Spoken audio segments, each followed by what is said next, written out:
नमस्कार कोल्हापूरकर, मी सरदार जाधव कट्टा कोल्हापुरीमध्ये सर्वांचं स्वागत करतो। वेगवेगळे विषय घेऊन फेसबुक लाईव्हच्या माध्यमातून आम्ही तुमच्यासमोर येत असतोच। आज असाच एक विषय घेऊन आलेलो आहोत, गिर्यारोहणाचा, दुर्ग भ्रमंतीचा। यासाठी आपल्याबरोबर चर्चेसाठी आहेत कोल्हापूर हायकरचे सागर पाटील। सागर सर, तुमचं स्वागत। नमस्कार। मी सागर सरांच्याबद्दल थोडक्यात सांगतो। त्यांनी NIM म्हणजे नेहरू इन्स्टिट्यूट ऑफ माउंटनिंग इथून एज्युकेशन पूर्ण करून, माउंटनिंगचं एज्युकेशन पूर्ण करून त्यानंतर त्यांनी कोल्हापूर हायकर सुरू केलं। इन्फॉर्मेटिव्ह ट्रेकिंग किंवा ट्रेकिंगचे खूप सारे असे प्रकार असतात, ॲडव्हेंचर्सचे प्रकार असतात, त्याबद्दल आणि त्यांच्या वेगवेगळ्या किस्स्यांच्याबद्दल, त्यांच्या आठवणींच्याबद्दल आपण सागर सरांच्याकडून जाणून घेऊया। सागर सर, तुमचं पुन्हा एकदा स्वागत कट्टा कोल्हापुरीमध्ये। Thank you so much. माझा पहिला प्रश्न आहे की आपली कोल्हापूर हायकरची सुरुवात कशी झाली किंवा त्याच्या पाठीमागला इतिहास, त्याच्याबद्दलचे काही आठवणी? लहानपणापासूनच मी ट्रेकिंग, गड किल्ले, इतिहास, शिवाजी राजांचे जे आपले सह्याद्रीला आपल्याला एवढा वारसा मिळाला आहे, एवढा पश्चिम महाराष्ट्रातला, घाटातला, की त्यामुळे लहानपणापासूनच आवड होती गड किल्ले फिरायची, त्याचबरोबर इतिहास जाणून घ्यायची। आणि गड किल्ले फिरत असताना सह्याद्रीमधले वनातून, जंगलातून, दरीतून, ह्या आपल्या सगळ्या अपाट ह्याच्यातनं फिरत असताना एक म्हणजे ते एक व्यसनच लागलं होतं लहानपणापासून। आणि घरातून पण फॅमिली सपोर्ट होता, घरात सगळ्यांना इतिहासाची आवड होती, गड किल्ल्यांची आवड होती। तर तोच छंद मी जोपासत जसं लहानपणापासून जसं समजते तसं ह्या गड किल्ल्यांच्या मोहिमा मी करायचो। प्रत्येक सुट्टीला कुठला तरी एक किल्ला बघायचो। तर अशापासून ही ट्रेकिंगची मला आवड निर्माण झाली, शाळेला असल्यापासूनच। तर मग पन्हाळा, पावनखिंड, रायगड असे छोटे छोटे ट्रेक्स म्हणजे मी पहिला सुरुवात केली। पावनखिंड सारख्या ट्रेकला गेलो, तिथून एक वेगळाचा अनुभव, म्हणजे जसं की वाटलं की नाही हे काहीतरी वेगळंच आहे, याच्यात अपाट आहे, म्हणजे no sky is the limit म्हणता येईल, एवढं हे क्षेत्र एवढं वास्ट आहे। तर लहानपणापासूनच पॅशनेट असल्यामुळे मी त्यालाच माझं प्रोफेशन करायचं जेव्हा ठरवलं, तर म्हटलं मग करायचं तर मग ते असं नुसतंच नाही करायचं की आवड आहे म्हणून, तर त्याच्यामध्ये करिअर पण करायचं असं डोक्यात घेतलं। आणि त्याच अनुषंगानं मग मी NIMची सर्च केलं, तिथे जाऊन माउंटेनिअरिंगचे कोर्सेस केले, कसे असतात, काय काही करायचं, सर्टिफाईड करायचं होतं मला, प्रोफेशनली ह्या फील्डमध्ये उतरायचं होतं। तर त्या पद्धतीनं मी विचार केला, पूर्ण घरातून पण सपोर्ट मला मिळाला। आणि त्यानंतर मग मी कोल्हापूर हायकर्स हे 2012 साला 4 डिसेंबर 2012ला मी कोल्हापूर हायकर्सची स्थापना केली।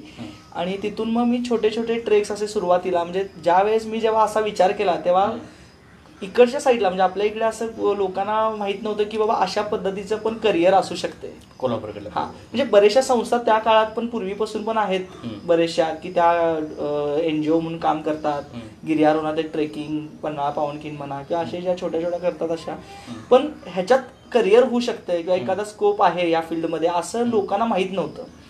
आणि त्यामुळं सुरुवातीच्या काळात मला जर असं थोडासा त्रास झाला की बाबा हे सेट होणार काय, जे आपण निर्णय घेतलाय तो जाईल का पूर्ण, असं बरेचशा लोकांना वाटतं। खरं मी ठाम होतो माझ्या ह्याच्यावरती, आणि मी ते अगदी कॉन्फिडेंटली सगळ्या गोष्टी करत गेलो। आणि ह्याची सुरुवात कोल्हापूर हायकर्सची 8 वर्षापूर्वी जी झाली, तेव्हापासून आम्ही महाराष्ट्रातल्या सगळ्या दुर्ग भटकंती, गड किल्ल्यांचे असू दे, सोशल इव्हेंट्स असू दे, अशा पद्धतीने केला। आणि कोल्हापूर हायकरचा मूळ हेतू असा आहे की फक्त ॲडव्हेंचरच नाही करायचं आहे, तर येणाऱ्या जनरेशनला, आपल्यासारख्या युवकांना किंवा आता जे यूथ येणार आहेत त्या लोकांना आपला इतिहास समजावा, शिवाजी महाराजांचा इतिहासाची समजावा, आणि गड किल्ले काय आहेत, संवर्धन काय करावं लागतं, काय गरज आहे त्याच्या संवर्धनाची। त्यामुळे आम्ही असं नुसतं ॲडव्हेंचरवर डिपेंड नाही आहे, तर कोल्हापूर हायकरचं मूळ काम हे आहे की ॲडव्हेंचर प्लस हिस्ट्री असा मी कॉम्बो पॅक करतोय। जेणेकरून एका गडावर गेलो तर तिथं रॅपलिंग पॅच असेल तर आम्ही रॅपलिंगची पण ऍक्टिव्हिटी देतोय, म्हणजे लोकांना नुसतं असं वाटलं नाही पाहिजे की बाबा तुम्ही आलाय आणि आम्हाला नुसता इतिहास सांगायलाय, असं नाही। आम्ही इतिहासाची पण आवड होऊ दे, त्याचबरोबर ऍक्टिव्हिटीज पण तुम्हाला ॲडव्हेंचर, थ्रिलिंग पण होऊ दे। मग अशा प्रकारे आमचं कोल्हापूर हायकर्सचं 8 वर्षापासून जे काम चालू आहे। आता तुम्ही ॲडव्हेंचर्सबद्दल बोलला, ॲडव्हेंचर्सचे प्रकार किंवा त्याचा स्कोप याच्याबद्दल काय सांगा? कसं आहे, ॲडव्हेंचर टुरिझम हे 3 ह्याच्यात डिवाइड झाले मेन, एअर, वॉटर आणि लँड। तसं बघायला गेलं तर तुम्ही बघा की नॉर्थ इंडियामध्ये, म्हणजे वरती जर गेला हिमालयामध्ये, तर तिकडचे सगळे जे ट्रेक्स आहेत ते स्नो ट्रेक्स आहेत, तर त्याच्यासाठी तुम्हाला थोडं वेगळ्या प्रकारचं प्रॅक्टिस करावं लागतं। प्रॅक्टिस म्हणजे सह्याद्रीतली माणसं तिथं 100% सक्सेसफुलच होतात, कारण की आपण एवढं काय म्हणतात कणखर आणि काटक ह्याच्यातून जातोय, फक्त ॲक्लिमेटाइज होणे गरजेचं आहे। तर ह्या 3 प्रकार जो आहे, वातावरण आहे, एअर, वॉटर आणि लँड। मग वॉटरमध्ये तुम्हाला स्कुबा डाईव्ह आहेत, तुमचं वॉटर राफ्टिंग आहे, कयाकिंग आहे, अशा ऍक्टिव्हिटीज पाण्यामध्ये येतात। स्कायमध्ये तुमचं स्काय वॉक आहे, परत तुमचं पॅराग्लायडिंग आहे. तर अशा ॲक्टिव्हिटीज ज्या स्कायच्या येतात. आणि ज्या लँडमध्ये आहेत त्याच्यामध्ये तर खूप पार्ट आहेत, जसं की रॅपलिंग, क्लाइम्बिंग हे टेक्निकलमध्ये आलं, रॉक क्लाइम्बिंग आहे, रिव्हर क्रॉसिंग आहे, व्हॅली क्रॉसिंग आहे, आणि मग राहिलेले जंगल ट्रेक्स वगैरे असे. तर हे वास्ट आहे आणि ह्याच्यात आत्ता तसं बघायला गेलं तर खूप चांगला स्कोप आहे. ठीक आहे, करोनाच्यामुळे आपण थोडं आता थांबलोय खरं, तो मी नंतर घेईनच विषय तो. पण खरं अगदी करिअरसाठी जर का लोक इंटरेस्टेड असतील, युथ लोक, तर त्यांनी, माझं एक म्हणणं आहे की चांगली संधी आहे, एक वेगळं फील्ड आहे, त्यामध्ये तुम्ही करिअर करू शकता. ॲडव्हेंचर्स म्हणजे आम्हाला एकच वाटायचं की ट्रेकिंग आणि दुर्गभ्रमंती, परंतु तुम्ही खूप वेगळे प्रकार सांगितले. तर आता याचा स्कोप सांगितला, तर आपल्या इकडं या कोल्हापूरकडल्या बाजूला याचं कसं आहे, म्हणजे लोकांचा प्रतिसाद कसा आहे याच्यासाठी? आहे, म्हणजे प्रतिसाद तसा चांगला आहे. बरेचसे फॅमिली मेंबर्स, म्हणजे आधी पूर्वी कसं होतं की माहीत नसायचं की असं काहीतरी होतंय. आता सोशल मीडियामुळे बरेचसा लोकांपर्यंत अशा ॲक्टिव्हिटीज होत आहेत, ह्याचे समजायला लागलेत, पोचायला लागलेत, ह्या इव्हेंट्स होतात किंवा काय. तर ह्या गेले 4 ते 5 वर्षामध्ये मला आलेला अनुभव तुम्हाला सांगतो की कोल्हापूरमध्ये मी एवढ्या ॲक्टिव्हिटीज आम्ही ऑर्गनाईज करतोय, तर खास करून महिलांचा प्रतिसाद खूप चांगला, वाढता सहभागी आहे याच्यात, आणि फॅमिली मेंबर्स उत्साह आहेत. म्हणजे असं नाही की म्हणजे ह्याच्यामध्ये डॉक्टर्स आहेत, वकील्स येतात, काही स्टुडंट्स आहेत, म्हणजे प्रत्येक एज ग्रुपच्या चांगला प्रतिसाद ह्या लोक येत आहेत ह्याच्यामध्ये. आता तुम्ही जसं म्हटलं की सोशल मीडियातनं लोकांना त्याची जाणीव व्हायला लागली, त्यांना माहिती मिळायला लागली, परंतु असंही काही काही व्हायला लागले की लोकांना त्याची जाणीव होते. काही जण आपले ग्रुप करतात आणि त्याच्यातून पुढे जातात, परंतु त्याच्यातनं काही छोटे मोठे ॲक्सिडेंट्स होत आहेत, आणि यामुळं ट्रेकिंग किंवा एवढा चांगला जो आहे आपलं ॲडव्हेंचरचं हे, याला कुठेतरी गालबोट लागते, त्याच्यावरती रिस्ट्रिक्शन्स येत आहेत. तर याबद्दल काय सांग? नाही, खरंच खूप चांगला हा तुम्ही मुद्दा इथं उपस्थित केला आहे.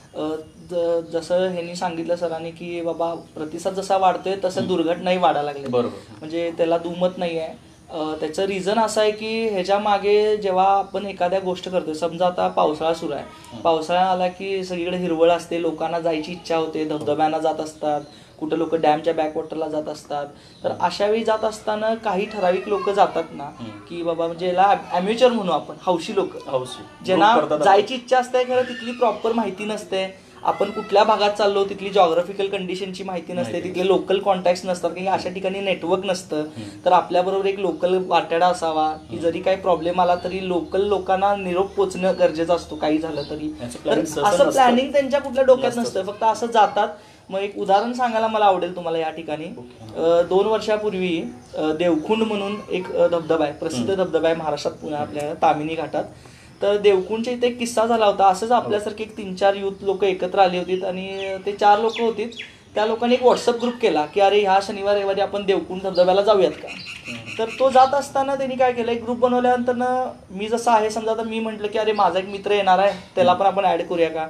असं करत करत ते प्रत्येक 4 जणांची 60 जण झाली. ती एकमेकांना माहित नाही, IT मधली होती, पुण्यातली, आणि चला सॅटर्डे संडे सुट्टी आहे, काय करायचं बसून, तर तुमचा आहे, तुमचे 2 मित्र, तुमच्या 2 मित्रांचे अजून 2 मित्र, असे करत तो एक 50-60 जणांचा ग्रुप झाला. ते लोक ठरल्याप्रमाणे गेले, देवकुंडला पोचले, गावातनं रस्ता विचारला, कुठे जायचंय, कसं जायचंय, पोचले, वॉटरफॉल एन्जॉय केला. पण परत येताना काय झालं की त्या दरम्यान संध्याकाळ झालेली, जोर खूप वाढला अचानक. जेव्हा आणि त्या ट्रेकचं वैशिष्ट्य काय, म्हणजे ते खूप निसर्गरम्य ट्रेक आहे, खरं तेवढा डेंजरही आहे. 3-4 वेळा तुम्हाला ते पाणी क्रॉस करून ज्या रोडने ती गेलेली, खरं येताना त्यांना तेवढेच ते झरे ते क्रॉस करून यायचं होतं. ना ह्यांच्याकडे कुठले इक्विपमेंट्स होते, सेफ्टी ना, दोरखंड होता ना, काही होतं. ही सगळी मंडळी तिथं अडकली. कमी होईना, पाण्याचा फ्लो कमी ना, तिथं कुठली राहायची सोय नाही, काही नाही. जवळपास एक 10 ते 9 किलोमीटरचा ट्रेक आहे त्या वॉटरफॉल पासून गावापर्यंतचा. तर ह्या मंडळींना जवळपास 5 ते 6 तासानंतर रेस्क्यूला कळालं की असं कॉन्टॅक्ट अडकत म्हणून, रोप घेऊन गेला. हा, तर मला की तुम्ही हे फील्ड जरी चांगलं निसर्गरम्य असेल तरी पण तितकंच रिस्की आहे, आणि प्रत्येकाने जाताना एखाद्या प्रोफेशनल ग्रुप बरोबर का, प्रत्येक ग्रुपवर पण जाताना तुम्ही त्याची खरोखर किती लोकांची काळजी घेतो, ते सर्टिफाईड लोक आहेत का, व्हॉलेंटियर्स त्यांचे व्यवस्थित त्यांचा आहेत का, अनुभव अनुभव कसा आहे त्यांचा, अशा तुम्ही एक वेल ऑर्गनाइज कदाचित काही त्यांची पूर्ण जबाबदारी तुमच्या आमच्यावर असतानाही आणि लोकांनी तशा पद्धतीनं प्रोफेशनल ग्रुपवर जावं, म्हणजे हे ऍक्सिडेंट. बरोबर. जसं मित्रांनो आता सांगितलं सागर सरांनी की आपण हौसे म्हणून बाहेर पडतो हा आनंद मिळवण्यासाठी, घ्यायला त्याला नकार नसतोच कोणाचा, परंतु याच्यामुळे किती रिस्क निर्माण होऊ शकते हा एक अनुभव सांगितला. खरंच अंगावरती काटा आणण्यासारखा होता. याच्यापेक्षाही काही काही अशा घटना घडतात. त्यामुळं ज्यावेळी आता लॉकडाऊन पूर्ण होईल, बंद होईल, निघेल, त्यानंतर ज्यावेळी परत हायकिंग सुरू होईल, ट्रेकिंग सुरू होईल, तर कोल्हापूर हायकर्ससोबत आपण पुन्हा त्याचा एन्जॉय घेऊ शकू. याच्यातलंच मला असं संबंधित प्रश्न असा आहे की तुमच्या आठवणी, आता ही जी आठवण सांगितली तुम्ही आता याची, तर असं तुम्ही आता खूप हिमालयापर्यंत ट्रेकिंग केली, तर त्याच्या बाहेरही गेली, तर याच्यातले काही किस्से किंवा महत्त्वाच्या अशा मोठ्या आठवणी ज्या मनात तर कसं आहे, म्हणजे मला आता एक असंच एक हिमालय तुम्ही शब्द केला त्याच्यावरून एक छोटीशी आम्हाला माझा स्वतःचा अनुभव तुम्हाला एक सांगतो. 3-1 वर्षापूर्वी आम्ही ब्यास कुंड म्हणून, 4 वर्षापूर्वी ब्यास कुंड म्हणून प्री प्रांजल रेंज, हिमालयातली मनालीतली एक रेंज आहे, माउंटन रेंज. तिथे ब्यास कुंड नावाचा एक ट्रेक आहे, म्हणजे पूर्ण स्नो ट्रेक आहे तो, आणि वरती मोठा लेक आहे, त्याचं नाव आहे बियास, म्हणजे बियास नदीचा उगम तिथनं होतो. तर आमची जवळपास 28 जणांची टीम होती, पार्टिसिपेट्स 28 होते. तर त्याच्यामध्ये मुंबईची एक पार्टिसिपेंट होती, तर ती थोडी हेल्दी होती. ओके, तर पहिल्या दिवशीचा आमचा कॅम्प होता तो Day 1 कॅम्प होता, तो छोटा ट्रेक होता, म्हणजे 3-1 किलोमीटरचा ट्रेक होता. तो ॲक्लेमेटेड ट्रेक्स म्हणू शकतो आपण, की जास्त कसं आहे की कुठलाही ट्रेक मोहीम हिमालयातली आकायची झाली तर ती ॲक्लेमेटाईज करत जायचं असते, तुम्ही सडनली नाही जायचं, स्टेपनी जायचं असतं. तर त्यामध्ये आमचा पहिला जो कॅम्प होता तो सोलंगच्या पुढच्या बाजूला होता, तिथे आम्ही पोचलो. नेक्स्ट डे मॉर्निंग आम्ही तिथून जरा ग्लेशियर जिथं लागते तिथे जाऊन आम्ही कॅम्प केला होता. आणि थर्ड डेला आमचा सबमिट होता, म्हणजे पहाटे 3 वाजता उठून आम्हाला बियास कुंडला वरती सबमिट करायचं होतं. सबमिट करून आम्हाला परत खालती यायचं होतं बेस कॅम्पला.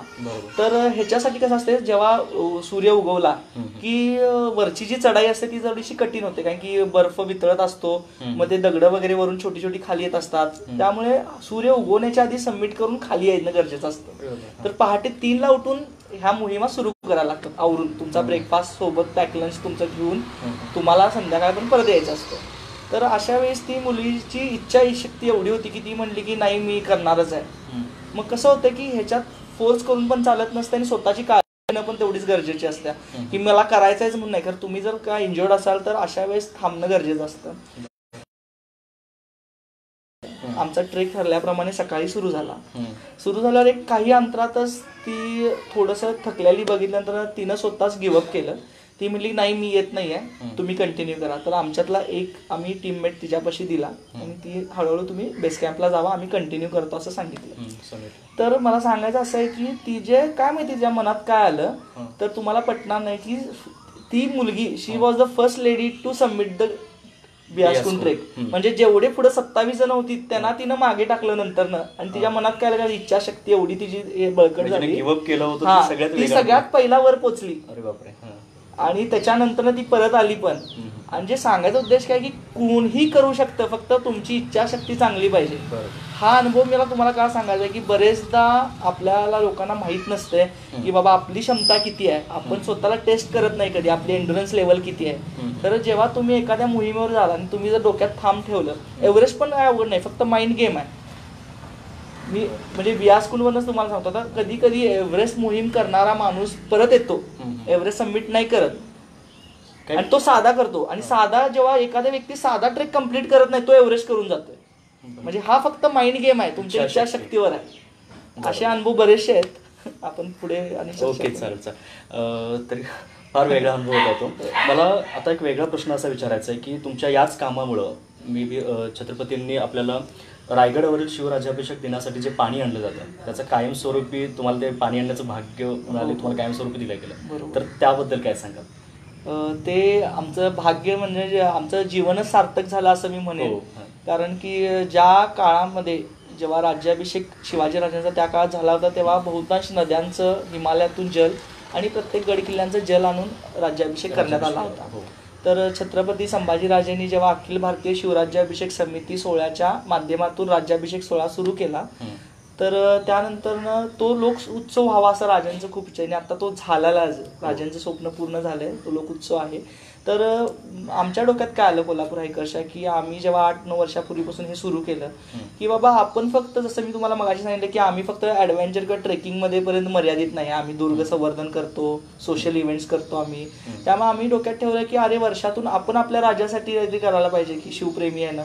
मग आम्ही ठरवलं की आमच्या टीमनं, कोल्हापूर हायकर्सच्या टीमनी, की 2 टीम बनवायच्या. एक टीम आमची राज्याभिषेकाच्या आधी हिमालयाला जाते, हिमालयामधलं एक शिखर कुठलं तरी आम्ही दरवर्षी ठरवतो, किंवा एखादं जसं बियासकडून सांगितलं तुम्हाला नदीचा उगम, तसं एखादं पवित्र ठिकाण कुठलं तरी हिमालयातलं ठरवायचं आणि तिथून एक पायी जाऊन ट्रेक करून तिथलं जल कलेक्ट करायचं, पवित्र जल, आणि ते रायगडला आम्ही 6 जूनला जातो. आणि त्याचबरोबर एक टीम तिकडून आली की दुसरी टीम आमची सह्याद्रीमधल्या शिवदुर्गांवरती जाते, 5 गडांचं पाणी कलेक्ट करते चालत जाऊन ट्रेक करत, आणि ते दोन्ही जल आपण असे 5 ते 7 ठिकाणचं पाणी आपण शिवराज्याभिषेक सोहळ्याला 5 तारखेला कोल्हापूर हायकर्स मार्फत संभाजीराजांकडे देतो.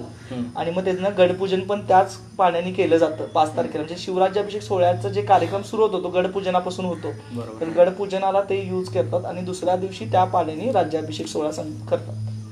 तर हे पूर्ण जेव्हा असं म्हणजे तुम्हाला सांगताना पण आता मला असं होतं की बाबा खरंच म्हणजे आम्हालाही वाटलं होतं की बाबा एवढं राजेंनी पण आम्हाला हे करतील आणि त्यांनी तुमच्या कामाची. सिरियसली. हो, मला असं विचारायचं की त्या लॉकडाऊनमुळं या वर्षीचा सीझन आता पूर्ण जातोय की काय, म्हणजे हायकिंगचा आपला ट्रेकिंगचा जातोय की काय असं वाटतंय. तर मग आता हौशी लोकांनी किंवा यांच्यासाठी तुम्ही काय सांगाल?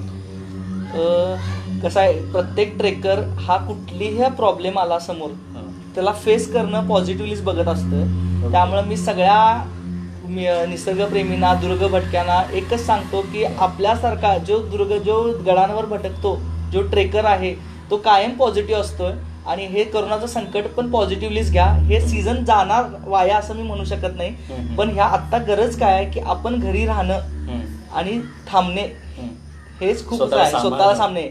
एक पुढचं जे आहे हे संकट दूर झाल्यानंतर परत आहेच की आपल्याला परत मोहिमाच करायच्या आहेत. त्यामुळे हे तुम्ही नॉर्मली घ्या, याला काय तुम्ही कॅज्युअली घ्या असं मी म्हणतोय. तुम्ही फक्त घरी राहा, सेफ राहा. आता उत्साह दाखवायची आता गरज नाही, कुठेही फिरायची गरज नाही आहे.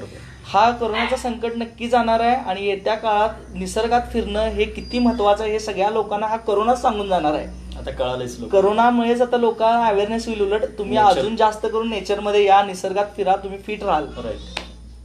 हा माझा मग असाच शेवटचा प्रश्न आहे की तुमचं पुढचं धोरण काय किंवा स्वप्नाने काय तुमचा वेगळा संदेश काय असेल? संदेश माझा एकच आहे की युथ लोकांना आणि सगळ्यांना की जो आपला इतिहास विसरतो तो कधी भविष्य घडवू शकत नाही. त्याचप्रमाणे आपण काय आहोत, आपण ज्या मातीत जन्मलोय त्याची काय आहे म्हणजे तुम्ही असं त्याचं महत्त्व त्याचं विसरू नका. गड किल्ल्यांवरती फिरत राहा, भटकंती करत राहा आणि कोल्हापूर हायकर्स सतत प्रयत्नशील असतं की नवीन नवीन उपक्रम सगळ्या लोकांना देणे. जसं की आम्ही दीपोत्सव पन्हाळगडावर दिवाळीच्या वेळेस दीपोत्सव आम्ही साजरा करतोय. ज्या प्रमाणे म्हणजे शिवाजी महाराजांचं स्वराज्य निर्माण ज्या गडांमुळे झालं ते गड किल्ले अंधारात राहू नयेत म्हणून आम्ही दिवाळीच्या पहाटे ज्याप्रमाणे दीपोत्सव करतोय तसे आमचे बरेचसे इव्हेंट्स असतात. आणि येत्या काळात पण आम्ही ॲडव्हेंचर टुरिझममध्ये Ladakh, Bhutan, Tibet, biking, SUV safari असू दे, क्लाइम्बिंगचे इव्हेंट्स असू देत, अशा प्रमाणे आहेतच. आणि मला सांगायला आवडेल की AMGMने म्हणजे अखिल महाराष्ट्र महासंघाने, गिर्यारोहण महासंघाने एक नियमावली बनवूनच आपल्या प्रशासनाकडे दिलेली आहे की ट्रेकिंगमध्ये करोना नंतरच्या जे ट्रेकिंग्स होणार आहेत की जे काय रूल्स रेग्युलेशन्स कशा पद्धतीने असतील त्याचे गाईडलाईन येईलच. त्या गाईडलाईनला फॉलो करून आपण येत्या काळात खूप चांगले चांगले इव्हेंट्स आणि चांगले चांगले ट्रेकिंगवरती लोकांना घेऊन जाऊ. फक्त वाट बघूया आपण कोरोना जायची, हीच, बाकी काय नाही. थँक्यू सो मच सागर. तुम्ही फार छान व्यक्त झालात, फार छान माहिती दिलीत आम्हाला. पुन्हा भेटू असंच पुढच्या फेसबुक लाईव्हमध्ये. तोपर्यंत मी निरोप घेतो. थँक्यू, धन्यवाद.